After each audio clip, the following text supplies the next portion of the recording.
Father Jeffrey, I think that for a lot of us, our relationship with email is unhealthy. Our relationship, first of all, with a lot of technology is unhealthy. But today, I just want to ask particularly about email and maybe offer up some of my own musings. Email, for me, this is not the case for my wife. My wife has no problems with email. I tend to I need to like check email before I go to bed. I need to check email when I wake up. There seems to be this, I think for me, it comes from a wanting to please people and make sure that I'm on top of things. And I don't want to disappoint anybody, right?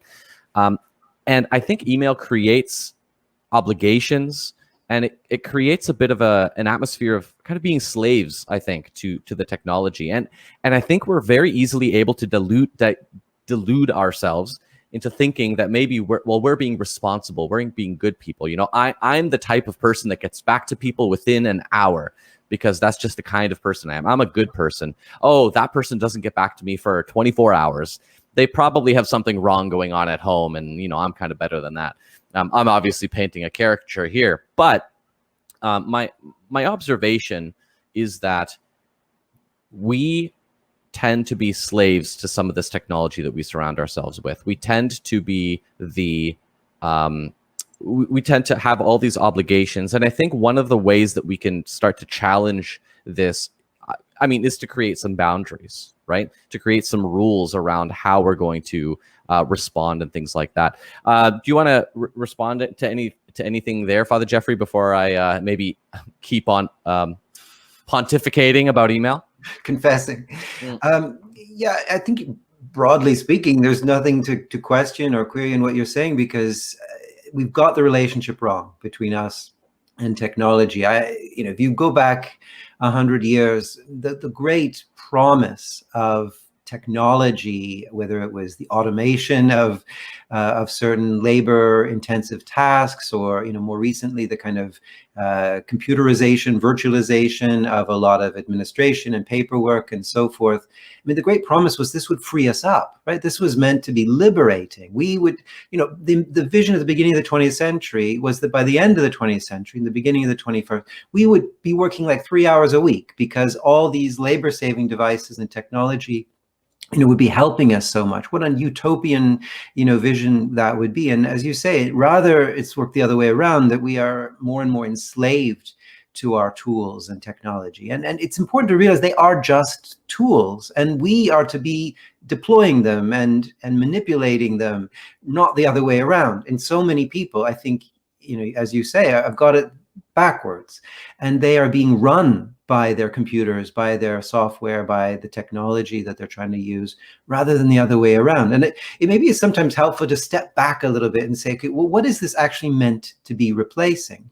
And I think the mistake people make with something like email in particular is they think, well, I'm emailing or I'm receiving an email because we can't be face-to-face in a kind of live conversation. And so the pressure is on to, as you say, kind of respond right away and to kind of create a conversation in email. Whereas it's far from the case. The email is to replace post, sending something through Canada Post or US Mail or Royal Mail, which, historically could take days, if not weeks, to get to places. So you say, somebody who delays and doesn't respond to an email for a whole day, it's ridiculous to criticize them for that, because that's far faster than the alternative would have been. So this is about saving all the time and energy and cost of regular mail, sending something through the postal service, and having all of the kind of human interaction and labor that requires. Instead, in microseconds, it can go from one person to another.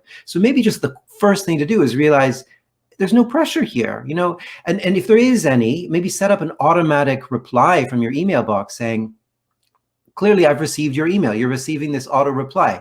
I will get back to you when I've had chance to read carefully and consider what you've written, and I will respond. It should be completely normal to take a week if it needs to be. It's not about the instant pressure of this. And the other thing I see is obviously people who've got like 3,000 messages in their inbox. It's totally ridiculous. Again, think of what this is replacing.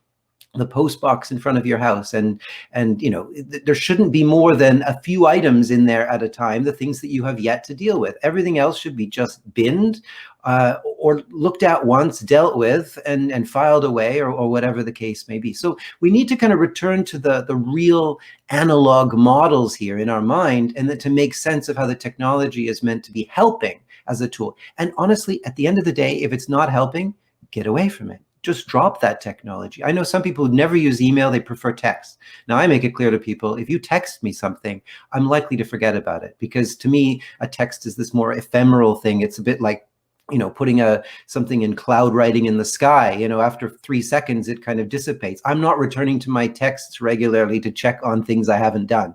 Email, to me, I keep a limited number of things in my inbox, the things I have yet to do. But people understand they will be dealt with. If it takes 6 months because you're waiting on something from me, I'll make that clear to you, but I'm not under any obligation or pressure to respond instantly because it's email. So we've been deluded by the instantaneous transmission into thinking we have to instantaneously deal with it, which is far from the case. If you can take whatever time you need, then fine. Just make it clear to people that's what's happening.